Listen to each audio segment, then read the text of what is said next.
প্রিয় ছাত্রছাত্রীরা welcome back to primary channel. আশা করি তোমরা সবাই প্রত্যেকে ভালো আছো। অনেকেই খুব সুন্দর কমেন্ট করেছো, আমি দেখে খুবই খুশি হলাম। তাদের মধ্যে অনেকেই আবার বিজ্ঞান এবং ইংলিশ বিষয়ের উপর সাজেশন চেয়েছো, তাই প্রত্যেকের জন্য আজ বিজ্ঞান বিষয়ের উপর একটি সর্বশেষ গুরুত্বপূর্ণ সাজেশন নিয়ে আসলাম।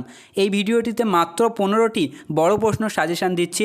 তোমরা সবাই এই প্রশ্নগুলো খুব ভালোভাবে মুখস্থ করে নাও। তোমরা খাতায় লিখে নিতে পারো অথবা ভিডিওটি বারবার দেখে অথবা স্টপ করে করে মুখস্থ করে নাও। আর কোথাও বুঝতে অসুবিধা হলে অবশ্যই কমেন্ট করে জানাতে পারো। দেরি না করে চলো ভিডিওটি শুরু করা যাক এবং প্রত্যেকেই কমেন্ট করে জানাবে শেষে ভিডিওটি কেমন হয়েছে। তো চলো শুরু করা যাক। 1 নম্বর প্রশ্ন, সুষম আহার কাকে বলে? যে সকল খাদ্যের সকল প্রকার খাদ্য উপাদান একটি নির্দিষ্ট পরিমাণ ও সঠিক অনুপাতে বিদ্যমান থাকে এবং দেহের যাবতীয় পুষ্টির চাহিদা পূরণ করে তাকে সুষম আহার বলে। যেমন দুধ একটি সুষম খাবার। এর পরবর্তী প্রশ্ন হলো, খাবার হজম কিভাবে হয়? উত্তর, খাবার মুখে লালারসের মাধ্যমে অল্প হজম হয়ে পাকস্থলীতে প্রবেশ করে। সেখানে অল্প হজম হয়ে এরপর খাবার আরও নিচে নেমে পেঁচানো একটা নলের মতো অংশে প্রবেশ করে, যার নাম অন্ত্র। সেখানে আমাদের খাবার বাকি অংশটুকু হজম হয়। এরপর গ্যাসের ওজন আছে কিভাবে বুঝবে? উত্তর, গ্যাসের সিলিন্ডারে গ্যাস তরল অবস্থায় যখন থাকে তখন ওই গ্যাসের ওজন বোঝা যায়। অর্থাৎ গ্যাসীয় পদার্থকে তরল অবস্থায় নিয়ে গেলে সহজেই ওজন বোঝা যায়। এর পরবর্তী প্রশ্ন, জল কী কী অবস্থায় থাকে, সেগুলি কী কী এবং জলের অবস্থার পরিবর্তন বলতে কী বোঝো? উত্তর, জল 3টি অবস্থায় থাকতে পারে, যথা কঠিন, তরল এবং গ্যাসীয়। এরপর জলের অবস্থার পরিবর্তন বলতে বোঝায় জল কঠিন অবস্থাতে বরফ, আর ওই অবস্থাতে যদি বরফ অবস্থাতে তাপ দেওয়া হয় তাহলে সেই বরফ গলে তরলে পরিণত হয় এবং এই তরলটিকে যদি 100 ডিগ্রি সেলসিয়াসে তাপ দেওয়া যায় তাহলে সেই তরলটি বাষ্পে পরিণত হয়। এটাই হলো জলের অবস্থার পরিবর্তন। 5 প্রশ্ন, কেন্নকে ছুলেই তা গোল হয়ে গুটিয়ে যায় কিন্তু টিকটিকে গুটোয় না কেন? উত্তর, কেন্ন শরীরে মেরুদণ্ড নেই, তাই কেন্নকে ছুলেই গোল হয়ে যায়, কিন্তু টিকটিকের শরীরে মেরুদণ্ড থাকে, তাই সে গুটোয় না।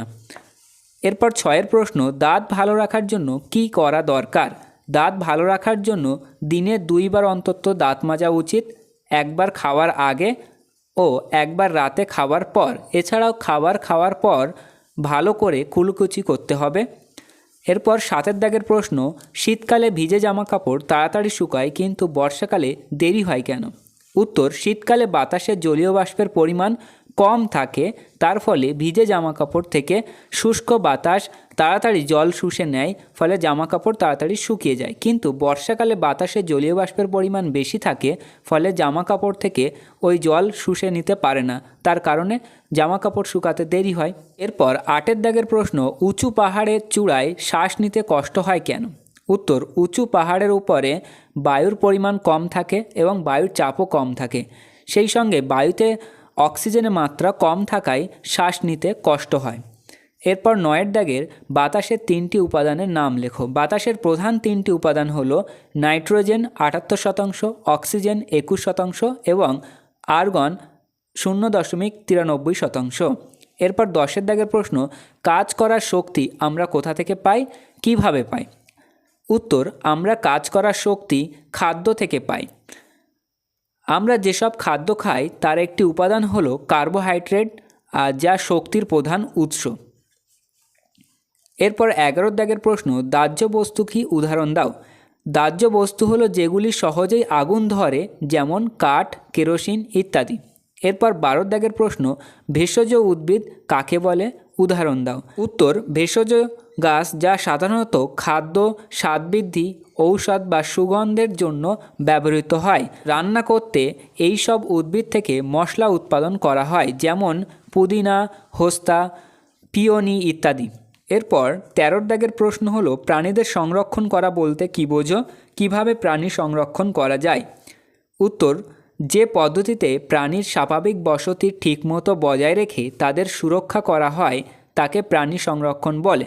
প্রাণী সংরক্ষণের বিভিন্ন উপায় আছে, যেমন টেকসই ভূমি ব্যবহার অনুশীলন, জনশিক্ষা, সচেতনতা, বৃক্ষরোপণ, পুনর্ব্যবহার, বন্য প্রাণীর আবাসস্থল তৈরি ইত্যাদি দ্বারা আমরা প্রাণীকে সংরক্ষণ করতে পারি। এরপর 14 দাগে দুটি জীব ও দুটি জড়ের নাম লেখো। দুটি জীব মানুষ, গরু, ছাগল ইত্যাদি হতে পারে। আর দুটি জড় বই, ইট, সাইকেল, যেগুলোর প্রাণ নেই, যেগুলো এক জায়গা থেকে অন্য জায়গায় চলাফেরা করতে পারে না, আমরা তাদেরকে জড় পদার্থ বলি। এরপর 15 দাগে বস্তু কাকে বলে, পদার্থ কী? আমরা আগে পদার্থটা লিখি, তাহলে বুঝতে সুবিধা হবে। উত্তর: পদার্থ যা ইন্দ্রিয় গ্রাহ্য, যার ভর আছে এবং যা কিছু পরিমাণ স্থান দখল করে থাকে তাকে পদার্থ বলে। উদাহরণ: জল, লোহা, তামা ইত্যাদি। এরপর বস্তু কাকে বলে? নির্দিষ্ট জ্যামিতিক আকারের পদার্থকে বস্তু বলা হয়। এই যে আমরা আগে পদার্থ পড়লাম, নির্দিষ্ট জ্যামিতিক আকারের পদার্থকে বস্তু বলে, যেমন চেয়ার, বেঞ্চ, টেবিল। আর পদার্থের উদাহরণ যেমন লোহা, তামা, জল ইত্যাদি। কয়ের প্রশ্ন: খেলাধুলা করার প্রয়োজনীয়তা কী? উত্তর: নিয়মিত খেলাধুলা করা দরকার, কারণ খেলাধুলা করলে শরীরে ব্যায়াম হয়। মুক্ত বাতাসে খেলাধুলা করলে শরীর ও মন উভয়ই সুস্বাস্থ্য বজায় থাকে। ক্ষয়ের দাগের প্রশ্ন: প্যাকেট করা তৈরি খাবার খেলে কি কি অসুবিধা হতে পারে?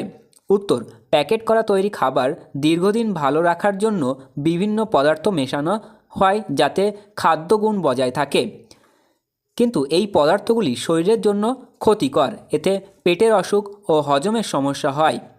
এরপর 3 গয়ের প্রশ্ন: খাবার থেকে আমরা কিভাবে শক্তি পাই? উত্তর: বাতাসের একটা উপাদান হলো অক্সিজেন। বাতাস ফুসফুসে পৌঁছানোর পর ফুসফুস অক্সিজেন গ্যাসটাকে টেনে নেয়, আর এই অক্সিজেন গ্যাস শরীরের ভিতরে গিয়ে খাবার থেকে শক্তি বের করতে সাহায্য করে।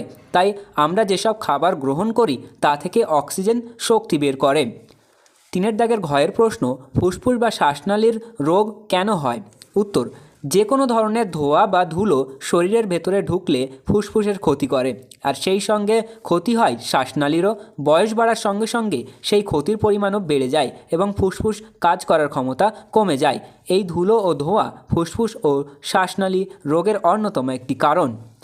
3 দাগের প্রশ্ন: মিশ্রণকে আলাদা করার 3টি পদ্ধতি লেখো। প্রথম পদ্ধতি: হাতে করে আলাদা করা যায় মিশ্রণকে, যেমন চাল থেকে কাঁকড়কে আলাদা করা। দ্বিতীয় পদ্ধতি হলো হাওয়ার সাহায্যে আলাদা করা, যেমন চাল থেকে ধানের খোসাকে আলাদা করা। তৃতীয় পদ্ধতি হলো ছাঁকনির সাহায্যে আলাদা করা, যেমন মুড়ি থেকে মুড়ির গুঁড়োকে আলাদা করা হয়।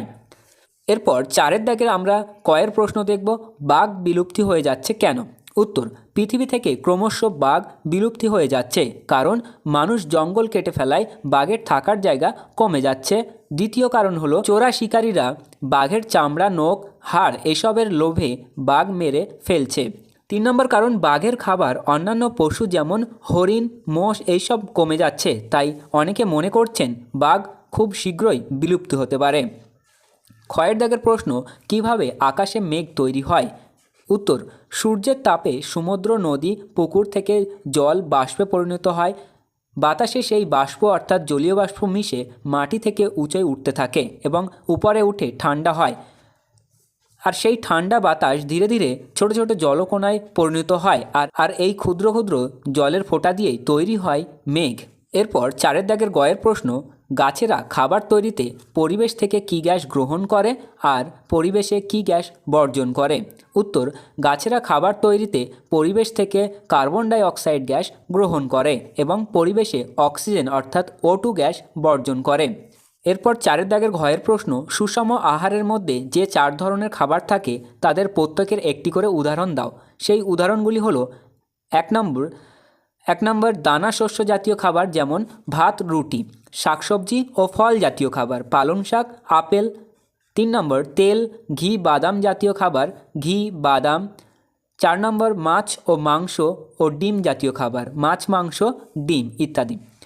এরপর 5 দাগের প্রশ্ন: হাওয়া মিশ্র পদার্থ কেন? হাওয়া মিশ্র পদার্থ কারণ হাওয়ার মধ্যে বিভিন্ন বর্ণহীন গ্যাসের পাশাপাশি ধুলো, ধোঁয়া, বিভিন্ন ফুলের রেণু, পাথরের গুঁড়ো, জলীয় বাষ্প ইত্যাদি মিশে থাকে, তাই হাওয়া একটি মিশ্র পদার্থ। এরপর আমরা 5 দাগে চলে যাব।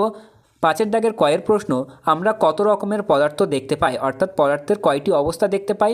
নাম উল্লেখ করে প্রত্যেকের একটি করে উদাহরণ দাও। আমরা পদার্থের প্রধানত 3 রকম অবস্থা দেখতে পাই: কঠিন, তরল ও গ্যাসীয়। কঠিন পদার্থ: ইট, কাঠ, লোহা। তরল পদার্থ: জল, দুধ, তেল, গ্যাসীয় পদার্থ, বিভিন্ন ধরনের গ্যাস যেমন O2, NCO2, O2 oxygen, N nitrogen, CO2 carbon dioxide. এরপর 5 দাগের ক্ষয়ের প্রশ্ন, খাবার তাড়াহুড়ো করে খেলে বিষম লাগে কেন? উত্তর, আমাদের গলার ভিতরে পাশাপাশি দুইটি নল থাকে, একটি দিয়ে খাবার যায়, অন্যটি দিয়ে বাতাস যায়। তাড়াহুড়ো করে খেলে কখনো কখনো খাবারের টুকরো ভুল পথে ওই বাতাস যাওয়ার নলে ঢুকে পড়ে, তখনই শরীর চায় বাতাস যাওয়ার নলটা থেকে ওই খাবারের টুকরোটা বের করে দিতে, ঠিক তখনই আমাদের খুব কাশি হতে থাকে, অর্থাৎ বিষম লাগে। এরপর 5 দাগের গয়ের প্রশ্ন, শীতকালে ভিজে জামা কাপড় তাড়াতাড়ি শুকায়, কিন্তু বর্ষাকালে সেই ভিজে জামা কাপড় শুকাতে দেরি হয় কেন? তো প্রিয় ছাত্রছাত্রীরা, তোমাদের 15টি প্রশ্নের পর আমি আরও কিছু আগের প্রশ্ন অ্যাড করে দিলাম, যাতে এই প্রশ্নগুলো গুরুত্বপূর্ণ আছে, এগুলো তোমরা ভালোভাবে মুখস্থ করে নাও। তোমাদের সামনে বিজ্ঞান পরীক্ষাটা খুবই ভালো হবে যদি এই প্রশ্নগুলো তোমরা মুখস্থ করে যাও। এরপরও বিজ্ঞান এবং ইংরাজি বিষয়ের সাজেশন চাইলে অবশ্যই তোমরা কমেন্ট করতে পারো, এবং ভিডিওতে কোনো জায়গায় বুঝতে অসুবিধা হলে অথবা বুঝে থাকলে অবশ্যই কমেন্ট করে জানাও। যারা এখনও চ্যানেলটি সাবস্ক্রাইব করোনি অবশ্যই সাবস্ক্রাইব করে রাখো, পাশে থাকা ঘন্টাটি বাজিয়ে রাখো, তাহলে ভিডিও আপলোড করার সঙ্গে সঙ্গে তোমার কাছে ভিডিওটি পৌঁছে যাবে। এবং প্রত্যেকে ভিডিওটি তোমার বন্ধুদের কাছে অবশ্যই হোয়াটসঅ্যাপ, ফেসবুকের মাধ্যমে শেয়ার করে দাও।